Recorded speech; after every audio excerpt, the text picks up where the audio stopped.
The stars stretched endlessly before the UES horizon as it moved through the cold darkness of space. Captain Jake Morrison stood on the bridge watching the displays that showed nothing but empty void in every direction.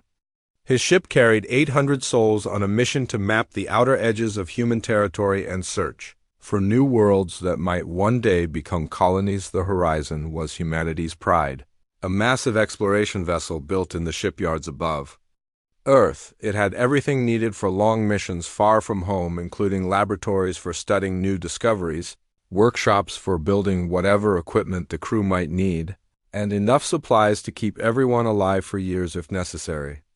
Morrison had commanded the ship for 3 years now, and every day brought new wonders as they pushed deeper into uncharted space. On this particular morning, Morrison was reviewing the daily reports when Communications Officer Lisa Grant called out from her station near the front of the bridge. Her voice carried an excitement that made everyone turn to look at her. She had been monitoring the deep space communication arrays that listened constantly for any signals that might indicate other forms of life in the galaxy. Lisa worked quickly at her console while the bridge crew gathered around her station. The signal she had detected was unlike anything in their databases. It repeated every few minutes in a pattern that was clearly artificial, but the language and transmission method were completely foreign to human science. Morrison ordered the ship's artificial intelligence systems to begin analyzing the transmission. While Lisa worked to clean up the signal and make it clear, Lieutenant Commander Ryan Foster hurried to the communications station when Morrison called for him. Ryan was the ship's expert in languages and communication methods, and if anyone could figure out what the signal meant, it would be him. He listened to the transmission several times while studying the visual patterns that appeared on the screens. Around Lisa's workstation, the work took hours, but slowly the meaning of the signal became clear. It was a distress call from beings who called themselves the Villani.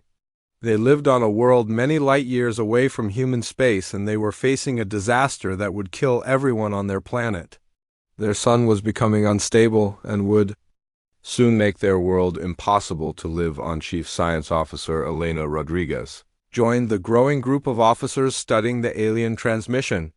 She was a brilliant scientist who had spent years studying stellar phenomena, and when she heard the Villani description of their dying sun, she knew immediately how serious their situation was.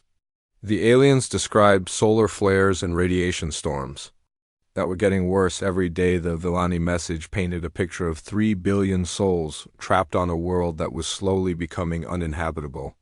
They had limited technology for space travel and could not evacuate their population before their sun destroyed all life on their planet. Their plea for help was desperate and heartbreaking, as they described watching their world die while being powerless to save themselves. Morrison called a meeting of his senior officers to discuss what they had learned. The bridge conference room filled with the ship's department heads as they debated the implications of first contact with an alien species. The Villani had mentioned other species in their transmissions and spoke of something called the Confederation that seemed to be a galactic government of some kind. What troubled Morrison most was that the Villani also mentioned that these advanced species had deemed their world not worth saving. The aliens spoke of great fleets belonging to other races, but said these powerful beings considered the Villani too primitive for rescue. It seemed that somewhere in the galaxy there were civilizations with the power to help, but they had chosen to let 3 billion innocent souls die. Ryan worked with the ship's computers to learn more of the Villani language so they could send a response.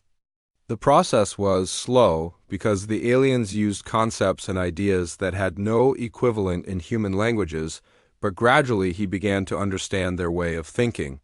The Villani seemed to be a peaceful species that valued life above all else. Elena studied the scientific data included in the Villani transmissions, and her analysis confirmed their worst fears. The alien sun was indeed dying, and the process was accelerating. Based on the information provided by the Villani, their world had perhaps months before it became completely uninhabitable. Even if humans could reach them in time, the logistics of evacuating 3 billion beings seemed impossible. Morrison faced the most important decision of his career, and perhaps in human history. First contact protocols required careful study and approval from Earth before making any response to alien communications.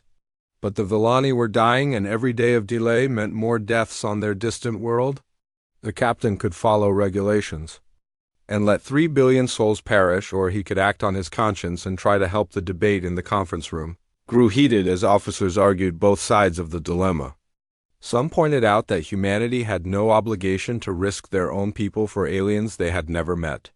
Others argued that if humans could help save an entire civilization, they had a moral duty to try regardless of the personal costs. Lisa managed to establish two-way communication with the Villani, and their responses revealed more about their desperate situation.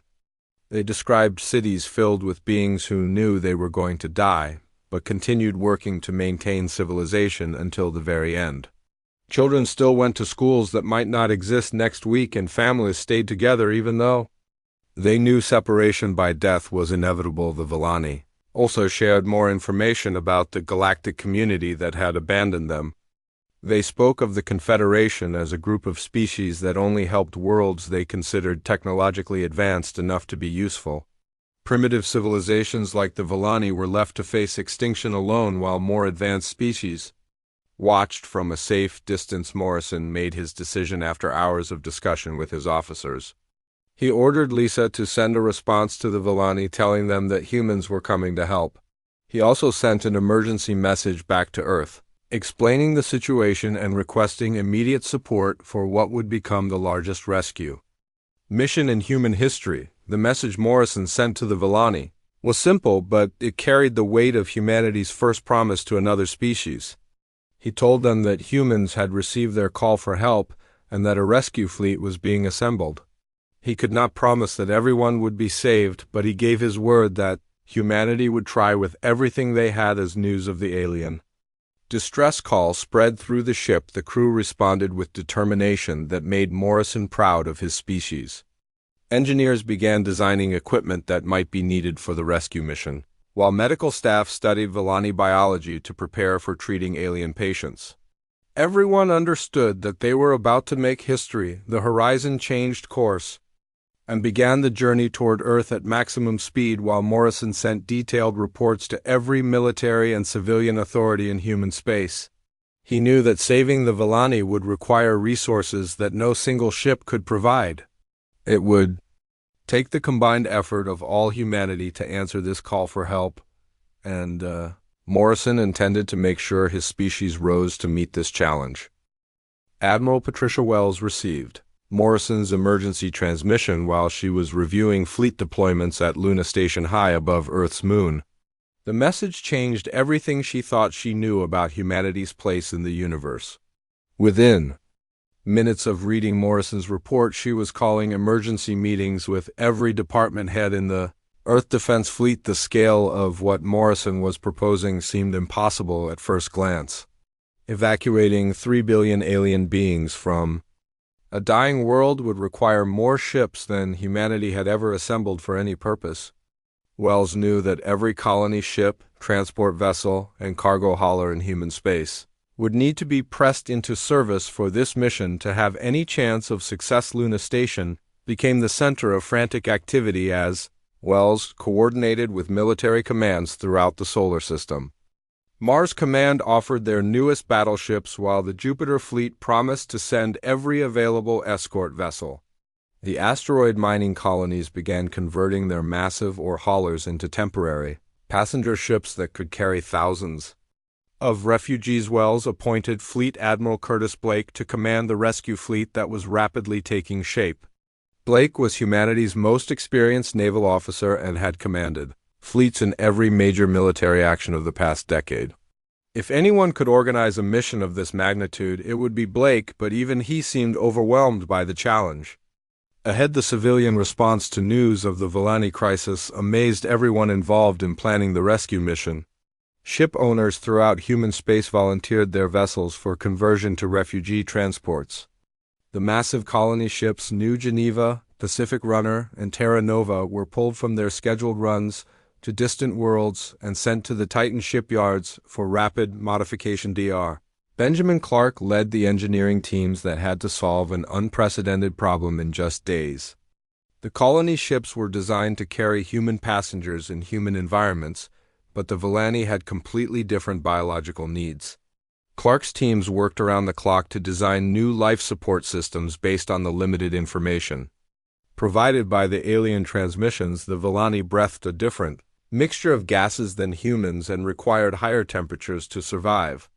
Their biology was based on silicon rather than carbon, which meant they needed different types of food and medical care. Clark's engineers had to redesign entire sections of the colony ships to create habitable zones for beings they had never seen. Commander Amy Parker took charge of logistics for the growing fleet from her headquarters aboard the massive supply ship Oakland Bay. Her job was to calculate exactly how much food, water, medical supplies, and equipment would be needed to keep 3 billion refugees alive during the journey to safety.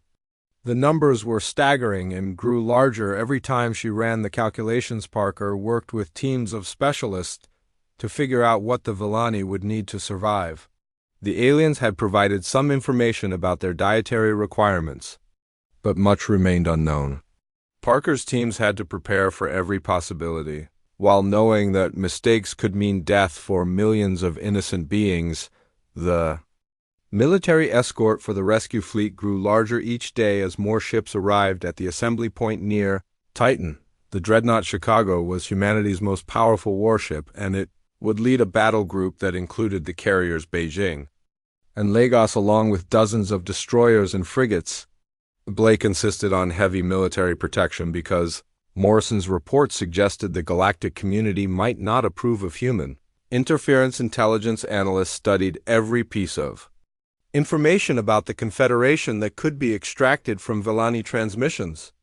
What they learned was disturbing because it suggested that advanced alien species had the power to help the Villani, but had chosen not to do so. Blake prepared his fleet for the possibility that they might face opposition from beings far more technologically advanced than humans. The conversion of civilian ships into refugee transports proceeded at a pace that amazed even the engineers doing the work.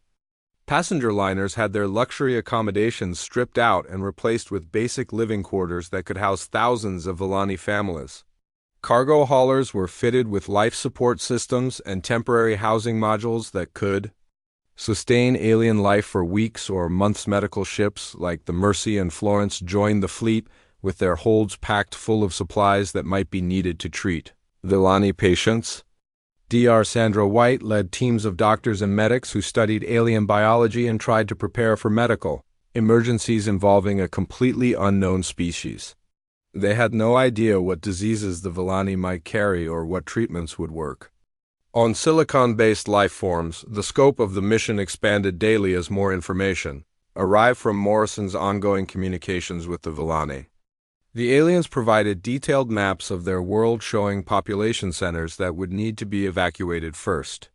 They also shared information about their social structure and government that would be crucial for organizing the rescue operation. News of the rescue mission spread throughout human space, and the response was overwhelming. Volunteers flooded recruitment centers on every world asking to join the mission.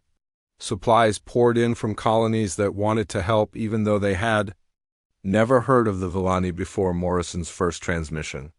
Humanity seemed determined to prove that they would not abandon innocent beings in need. The Villani themselves worked tirelessly to prepare for evacuation, despite their deteriorating situation. Their leader, Administrator Tesh Korvani, maintained constant communication with human forces and provided updates on the worsening conditions on their world. Solar storms were increasing in frequency and intensity, making life more difficult each day. Korvani's reports painted a picture of a civilization facing extinction with remarkable courage and dignity. Villani families were preparing to leave their homes forever while maintaining hope that the strange beings called humans would actually come to save them.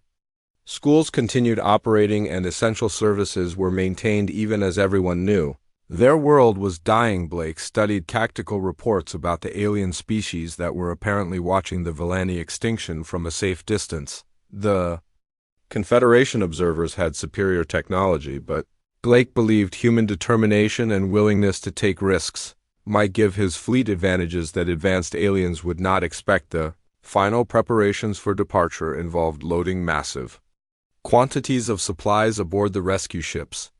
Food processing equipment that could produce nutrition suitable for Villani biology was installed alongside human systems. Medical equipment designed for treating silicon-based life forms was distributed throughout the fleet. Blake held a final briefing for all ship commanders before the fleet departed for Villani space. He reminded them that they were not just on a rescue mission but were representing humanity in its first major contact with galactic civilization. How they conducted themselves would determine how other species viewed humans for generations to come. The assembled fleet was the largest group of ships humanity had ever sent beyond the solar system. More than 200 vessels of every type and size were organized into task groups for the journey to the Villani system. Colony ships formed the core of the fleet, surrounded by escorts and support vessels that would protect them during the long voyage. As the fleet prepared to depart, Admiral Wells sent a final message to Blake, reminding him that he carried the hopes and prayers of all humanity. The mission ahead would test everything humans believed about themselves and their place in the universe. Success would announce to the galaxy that Earth's children were ready to take their place among the stars. Blake ordered the fleet to begin its journey toward the distant Villani system, knowing that they faced challenges no human had ever imagined. The voyage would take them beyond the edge of known space into regions where alien civilizations had already decided that 3 billion lives were not worth saving. Blake was determined to prove them wrong. The rescue fleet departed human space, with every ship running at maximum speed toward their distant destination. Behind them, Earth's population watched and waited, while ahead lay the greatest test of human character in the species' history. Blake knew that failure would mean the death of an entire civilization, but success might change the galaxy forever. The human rescue fleet moved through space like a river of lights against the cosmic darkness. Fleet Admiral Blake watched from the bridge of the Chicago as hundreds of ships maintained perfect formation during their journey to the Villani system. The voyage would take weeks, and every day brought new challenges as the fleet traveled deeper into uncharted territory. Engineer Chief Robert Kim worked around the clock with his teams to complete modifications to the colony ships while they traveled through space. The conversion work had begun at Titan, but much remained to be done during the voyage. Kim's engineers crawled through maintenance shafts and cargo holds, installing new atmospheric processors and life support systems designed for alien biology. The work was dangerous because the modifications had to be made while the ships were moving at high speed through space. One mistake could cause catastrophic decompression that would kill everyone aboard. Kim personally supervised the most critical installations while his teams worked in shifts to ensure the Villani would have habitable spaces when the fleet reached their dying world. Dr. Sandra White spent her time studying the medical data transmitted by Villani scientists. The aliens had provided detailed information about their biology, including how their silicon-based bodies processed nutrients and responded to different environmental conditions. White worked with human doctors to develop treatment protocols for beings they had never examined. The communication between humans and Villani continued throughout the journey as Morrison maintained contact with Administrator Corvani. The alien leader provided daily updates on conditions in the Villani system, and his reports grew more desperate as their sun became increasingly unstable. Solar flares were now occurring several times each day, making life on the planet's surface extremely difficult. Corvani also shared more information about the other species that were present in the Villani system. 3 different alien civilizations had sent observer fleets to watch the extinction, but none had offered assistance. The Xanthari claimed the Villani were evolutionarily inferior, while the Kresh argued they lacked sufficient technology to deserve.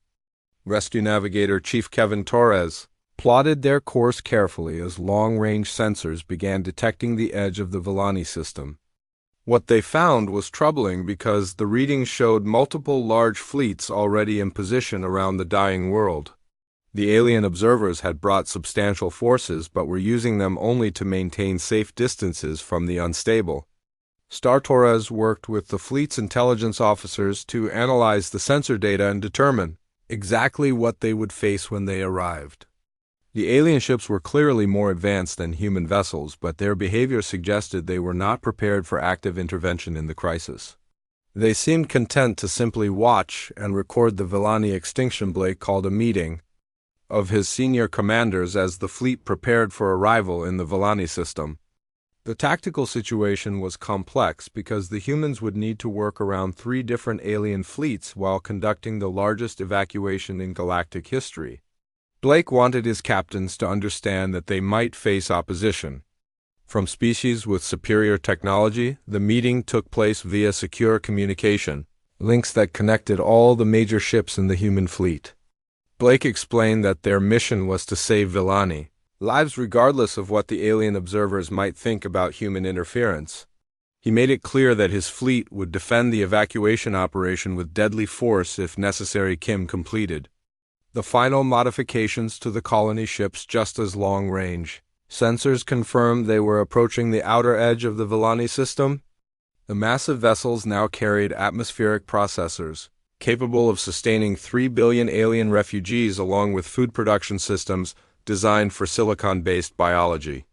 The ships were ready to receive passengers, but the evacuation would still be a monumental challenge. Dr. Elena Rodriguez studied the sensor readings of the Villani sun and confirmed that the situation was even worse than the aliens had described.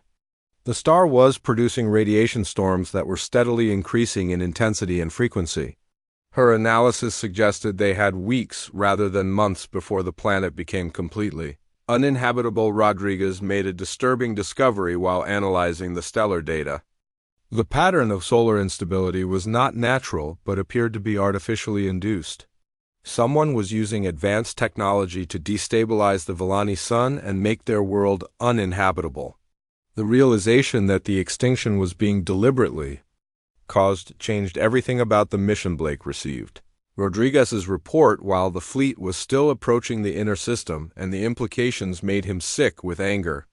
The Villani were not facing a natural disaster but were victims of deliberate genocide carried out by technologically advanced species. The 3 observer fleets were not just watching the extinction but were ensuring it proceeded according to schedule. The evidence suggested that the galactic community used stellar manipulation to eliminate civilizations they considered unworthy of survival. The process was designed to appear natural so the perpetrators could claim they were simply allowing evolution to take its course. Rodriguez estimated that millions of worlds might have been destroyed using similar methods Morrison worked with. Ryan Foster to prepare for first contact with the alien observer fleets.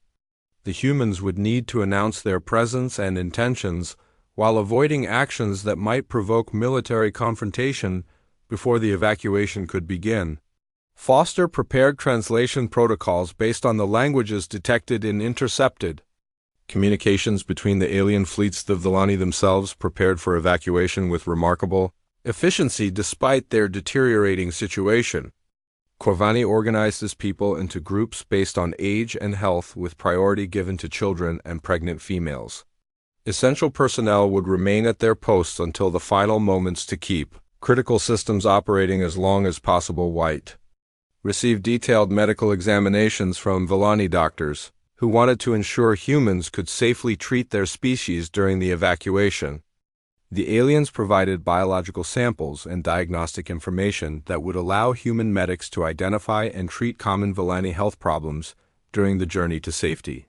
The human fleet finally arrived at the edge of the Villani system and immediately detected the alien observer fleets positioned around the dying world. The 3 species had brought substantial forces, but their ships maintained careful distances from both the unstable star and each other. It was clear that cooperation was not common among the galactic powers. Blake ordered his fleet to proceed toward the Villani world while broadcasting messages of peaceful intent to the alien observers. He wanted to avoid military confrontation if possible, but was prepared to fight if the evacuation was threatened. The human fleet formed a protective formation around the colony ships as they approached the planet. Response from the alien observers was immediate and condescending. The Xanthari fleet commander identified himself as Xylix Prime and informed Blake that humans were unknown to galactic civilization and had no authority to interfere in Confederation affairs. The aliens seemed genuinely puzzled by humanity's willingness to risk their own lives for beings they had never met. Blake responded that humanity recognized no authority higher than the moral obligation to preserve innocent life. He informed the alien fleets that the evacuation would proceed regardless of their objections and that any interference would be met with appropriate force. The message was transmitted in multiple languages to ensure all observers understood human intentions. The tension in the system increased as human ships moved closer to the Villani world while alien observers scrambled to understand this unprecedented situation.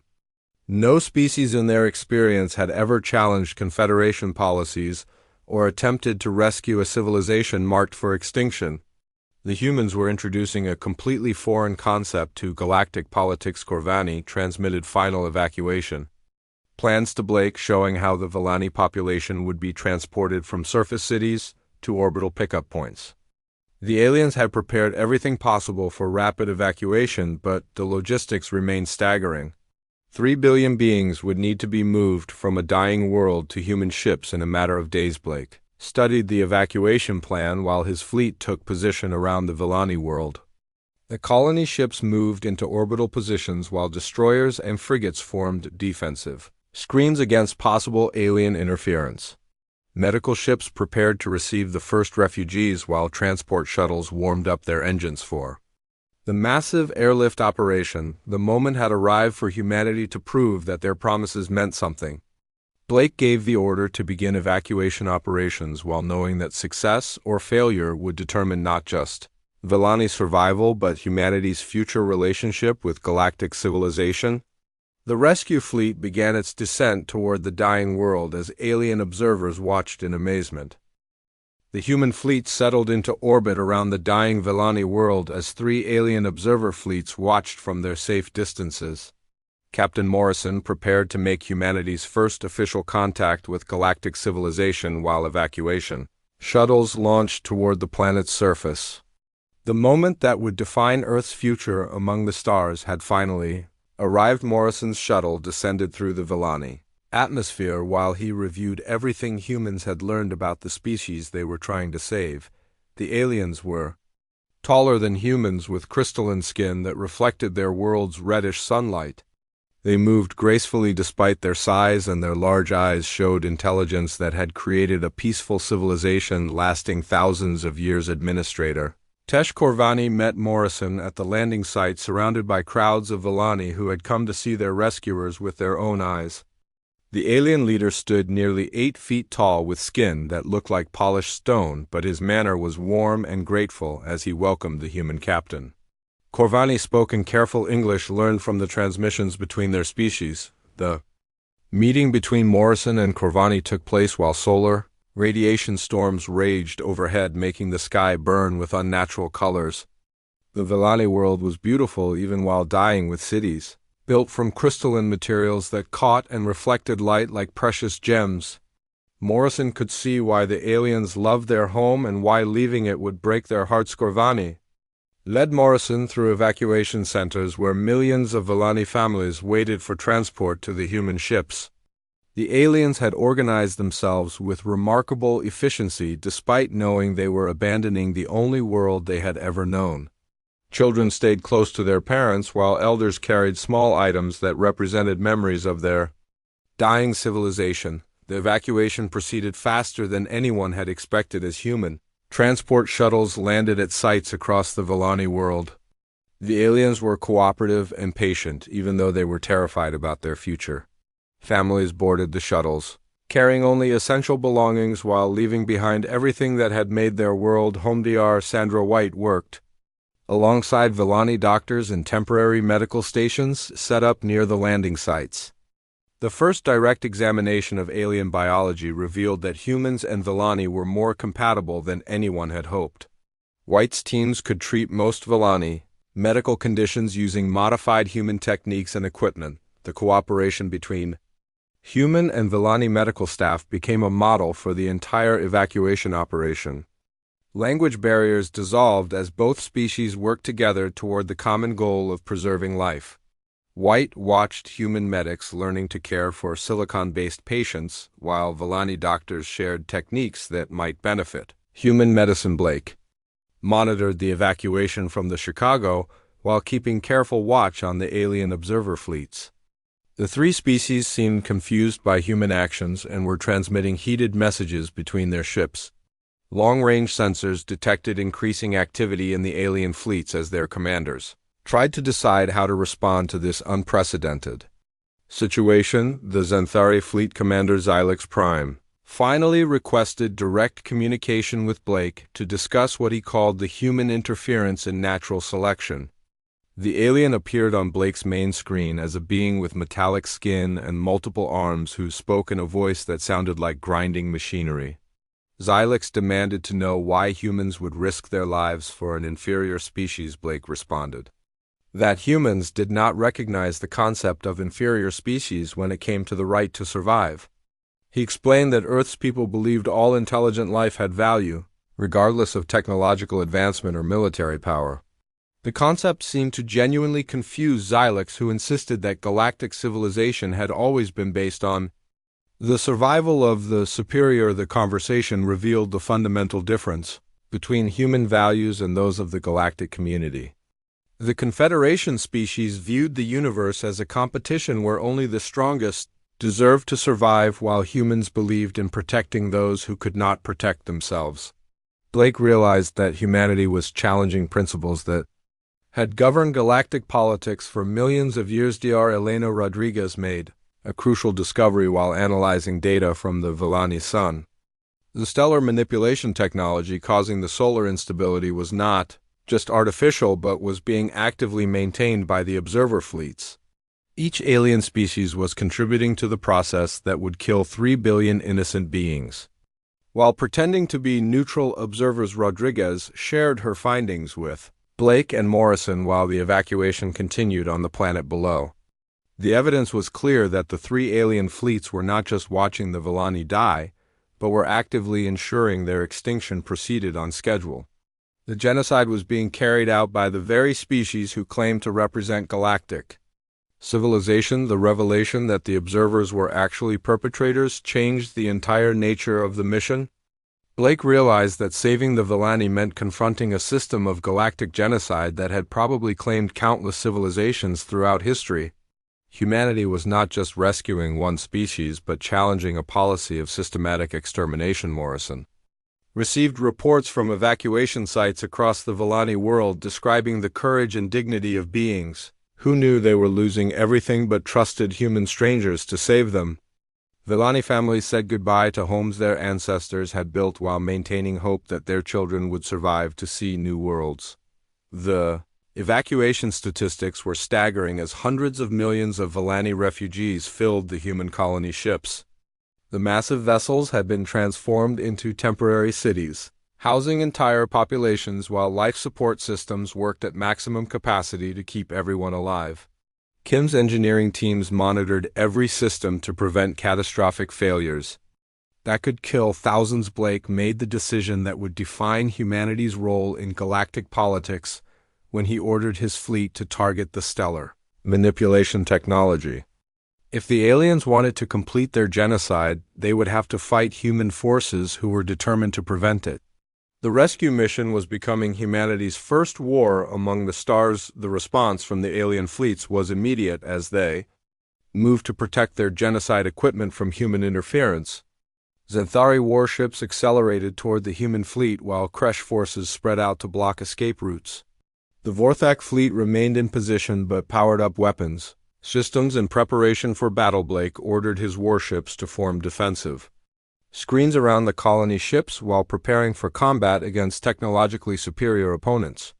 The human fleet was outnumbered and outgunned, but Blake believed that desperation and determination might give his forces advantages. The aliens would not expect. Morrison continued coordinating the evacuation from the planet's surface while space battle erupted in orbit above. Villani families watched the sky fill with weapons fire as human ships fought to protect their rescue operation.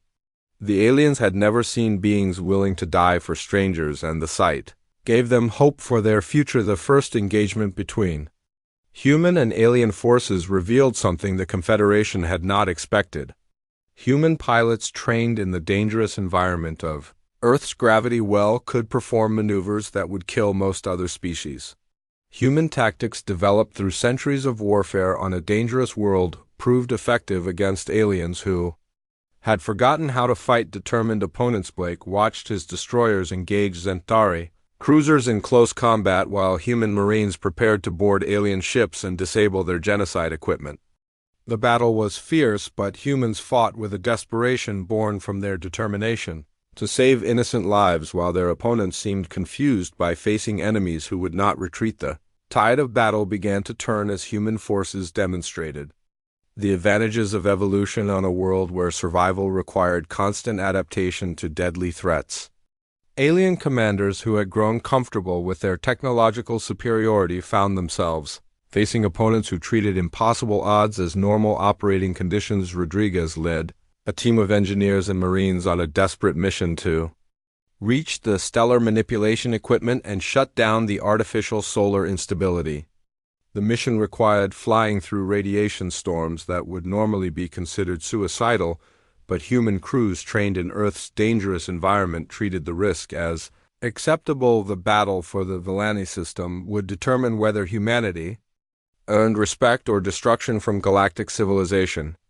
Blake knew that victory would announce Earth's arrival as a major power, while defeat would likely result in humanity joining the Villani as victims of Confederation genocide. The stakes could not have been higher as the rescue fleet fought for the future of both species. The battle for the Villani system reached its climax as Dr. Elena Rodriguez led her team of engineers and marines through the deadly radiation storms surrounding the alien stellar manipulation equipment. Their modified shuttles flew through energy fields that would have been instantly fatal to most galactic species, but humans from Earth had evolved to survive in conditions that other beings considered impossible. Rodriguez watched her instruments as they approached the massive device that was slowly killing the Villani sun. The technology was more advanced than anything humanity had ever encountered, but her analysis revealed weaknesses that could be exploited by beings willing to take extreme risks. The mission required flying directly into the star's corona, where temperatures and radiation levels would test human endurance to its limits. Fleet Admiral Blake coordinated the space battle while monitoring Rodriguez's suicide mission to save the Villani sun. Human warships engaged 3 different alien fleets simultaneously while protecting the evacuation operation that continued on the planet below. The fighting was fierce as human crews demonstrated tactical skills learned through centuries of warfare on their dangerous homeworld. The alien observers had expected easy victory over the primitive humans, but instead found themselves facing opponents who seemed to thrive in conditions that would destroy other species.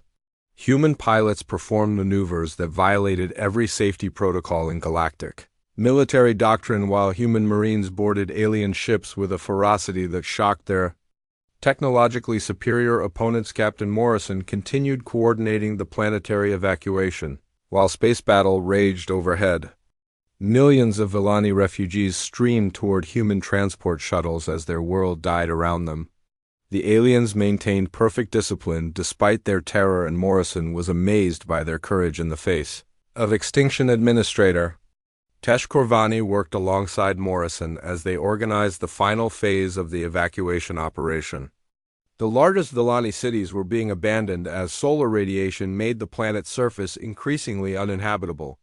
Korvani's people trusted the strange beings from Earth completely, even though they had known humans for only weeks. The space battle intensified as Centauri forces attempted to prevent Rodriguez from reaching the stellar manipulation device. Xylix Prime commanded his fleet with growing desperation as he realized that human determination was unlike anything in his military experience.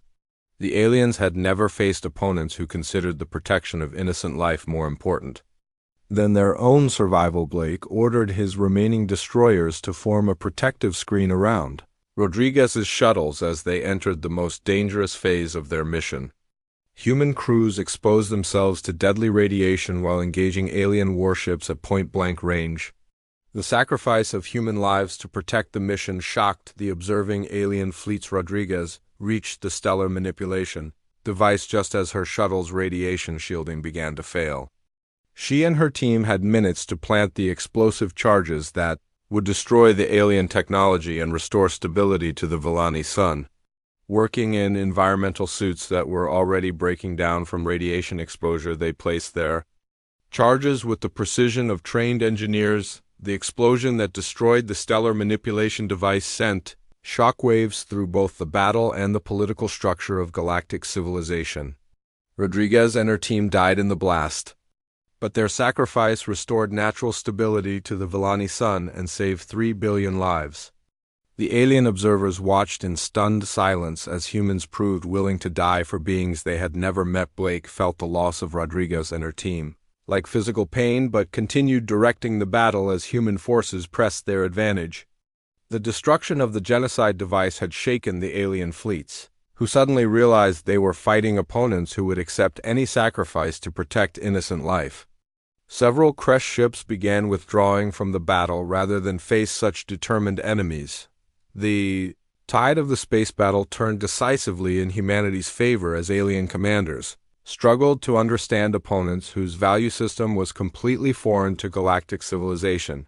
Human tactics that seemed suicidal by Confederation standards proved devastatingly effective against enemies who had grown comfortable with technological superiority. Morrison watched the last transport shuttles lift off from the Villani world carrying the final refugees to safety aboard human colony ships. The planetary evacuation was complete with all 3 billion Villani successfully rescued from their dying world. The magnitude of the achievement was almost impossible to comprehend, but Morrison felt only pride in what humanity had accomplished. The remaining alien forces began withdrawing from the system as their commanders realized that continued fighting would only result in more losses against opponents they could not understand or defeat. Xylix Prime transmitted a final message to Blake warning that the Confederation would not forget this interference in galactic affairs. Blake responded that humanity looked forward to future meetings with Confederation forces and hoped they would be more productive than this first encounter. He made it clear that Earth's people would continue protecting innocent life regardless of alien disapproval, and that any future genocides would face human opposition. The rescued Villani filled the human colony ships with their grateful families, while medical teams worked to ensure everyone received proper care during the journey to their new home. Dr. Sandra White coordinated treatment for millions of refugees while learning more about alien biology than human science had ever recorded. The journey back to human space took weeks, during which the Villani and their rescuers worked together to plan for the future. The aliens shared their scientific knowledge with human researchers while learning about Earth's history and culture. Despite losing their homeworld, the Villani began to hope for a new beginning alongside the species that had saved them. Commander Amy Parker worked with Villani administrators to establish temporary settlements in human space where the refugees could rebuild their civilization. The logistics were staggering, but both species approached the challenge with determination to create something better than what had been lost. Entire human colonies volunteered to share their worlds with Villani families. Blake received reports from his intelligence officers about the political upheaval spreading through Confederation space. News of humanity's successful challenge to the genocide system was causing unrest among species who had been marked for extinction. Rebellions were breaking out on worlds that had been scheduled for stellar manipulation. The evidence of systematic genocide that Rodriguez had died to obtain was transmitted throughout human space and beyond. Alien civilizations learned for the first time that natural disasters that had destroyed their neighbors were actually deliberate acts of extermination carried out by the Confederation. The revelation shattered the political structure that had governed the galaxy for millennia. Morrison addressed the rescued Villani during their journey to safety and promised that humanity would help them build new homes and preserve their culture. The captain spoke of friendship between species and cooperation that would benefit both civilizations. His words were translated into Villani and broadcast throughout the refugee Fleet Corvani responded by pledging his people's eternal gratitude to the beings who had risked everything to save strangers. The Villani leader spoke of the courage he had witnessed among human crews and promised that his species would stand with Earth against any future threats. The alliance between humans and Villani was sealed in gratitude and mutual respect. The refugee fleet arrived in human space to find enormous crowds gathered at every spaceport to welcome the aliens. News of the rescue mission had spread throughout Earth's colonies, and the response was overwhelming support for the Villani refugees. Families volunteered to host alien guests, while entire communities offered resources to help establish new settlements. Blake reported to Admiral Wells that the mission had succeeded beyond all expectations, but at a terrible cost in human lives. The rescue fleet had saved 3 billion innocent beings while exposing the greatest crime in galactic history. Humanity had announced itself to the universe as a species that would fight to protect the innocent, regardless of the personal cost. The Villani established their first settlement on a human colony world where both species worked together to build homes and communities. Children from both civilizations played together while their parents collaborated on projects that combined human engineering with Villani artistry. The integration proceeded smoothly as both species discovered how much they had in common. Morrison received new orders from Earth Command, assigning him to lead a joint human and Villani exploration fleet that would search for other civilizations threatened by Confederation genocide. The mission would be dangerous, but Morrison accepted eagerly, knowing that more innocent lives needed protection from the systematic extermination. The political impact of the Villani rescue continued spreading through galactic civilization as more species learned the truth about Confederation policies. The alien government that had ruled through fear and genocide for millions of years found itself facing rebellions and challenges from beings who had been considered too primitive to matter. Blake established patrol routes through space,